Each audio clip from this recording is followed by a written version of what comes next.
Linglung seperempat abad. Aku tak tahu sedang terdampar di mana dan di apa ini. Kurasai tempat yang asing sekali. Di tempat apa diriku ini berjangkar.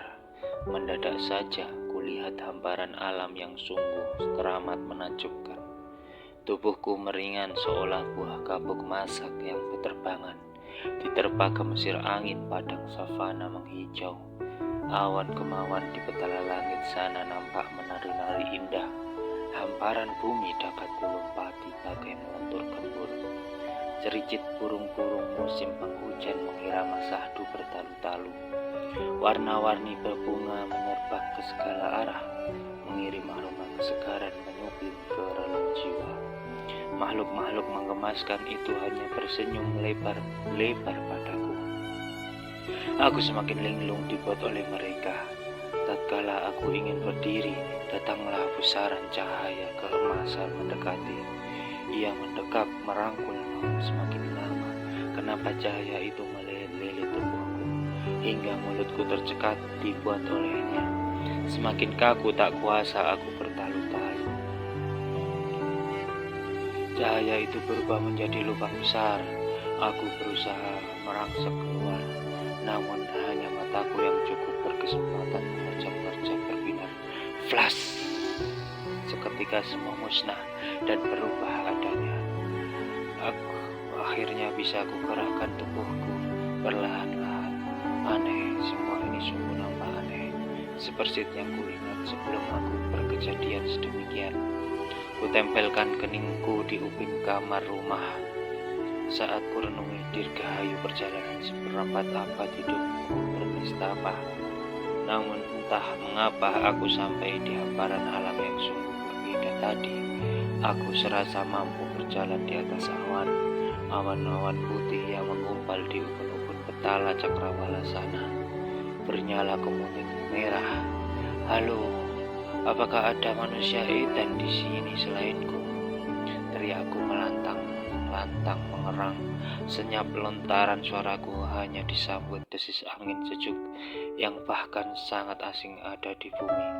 Kulihat seluas-luasnya semesta yang entah di mana ujungnya. Sepanjang ufuk mataku memandang arah, ratusan makhluk bukan homo sapiens terhampar di depanku sedang girang tertawa-tawa. Mungkin di antara mereka ini hanya diriku yang terus saja mengeluh berkalut pilu. Semburat mentari keemasan tiba-tiba menerobos lincah dari celah-celah pepohonan rindang. Awan di atas sana masih terus saja bersendawa. Bersama langit membentuk ombak-ombak angkasa bagai lautan luas dengan bahtera-bahtera di permukaannya. Atau pulau-pulau yang elok dan kaya raya hasil alamnya menjadi rebutan ras manusia penjajah dunia. Di mana ini aku sesungguhnya? Angin kembali berdesir membelai-belai rambut hitamku yang kumal. Aku pun tersentak di bawah pelataran menghijau. Kuhirup udara kebebasan. Hari ini aku bukan memakai baju serba rapi berdasi seperti biasanya. Rutinitasku berkantor pada politisi dan atau birokrasi negara. Juga bukan multikonglomerasi internasional yang mencemukan adanya. Aku merasa sedang terbang sangat merdeka dengan balutan kain putih usang. Kurasai benar sebuah kebebasan. Kebebasan setiap manusia sungguh memilih langkah hidup dan berpasrah kepada Tuhannya. Dan sempat kilat pagi jingga pun berubah warnanya. Matahari merangkak naik ke petala tengah. Sorak-sorak burung kutilang kini mulai musnah. Suara hentakan kaki makhluk-makhluk fauna beragam ordo kini tak lagi menggema. Berganti gelangan siang penuh peluh keringat basah menerpa. Secepat itu Tuhan alam ini mengubah keagungan alam karsanya. Sejuk pagi buta bergegas pergi meninggalkanku. Ia lebih setia mengikuti siklus alam karsa penciptamu. Jarak angin, langit, awan, dedaunan dan sebutir debu memuji Tuhanmu tanpa malu-malu. Aku memang tak punya kuasa apa-apa. Punya kuasa apa pula aku di tempat ini, hingga ingin memaksa mereka semua untuk membuat hariku selalu sejuk dan tenang sunyi. Memanjakan hasrat tubuhku yang tengah remuk untuk selalu bertanya. Semua yang nampak di hadapanku ini memantik rasaku berlari dari perihnya realita bangsa bumi. Sepenggal bumi yang ini lebih asik sepertinya. Tiba-tiba aroma bunga kamboja menusuk-nusuk lubang dalam hidungku. Area makam, kenapa ada bersamaku? Nampak nisan-nisan sederhana di antara pekuburan. Dan kenapa aku harus mengeluh? Bukankah lari dari realita dan bersemi di alam maya ini akan menyelesaikan dari keinginanku untuk bunuh diri?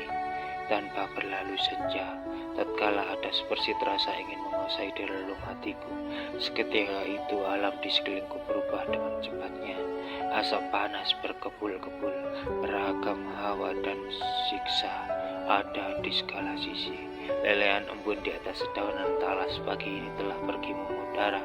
Angin sejuk pun berganti sengatan panas udara.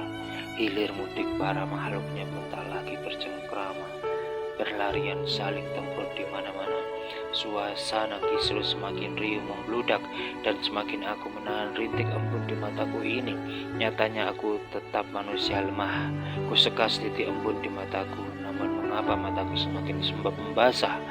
Cengeng sekali nyatanya aku sebagai makhluk sok pongah berkuasa.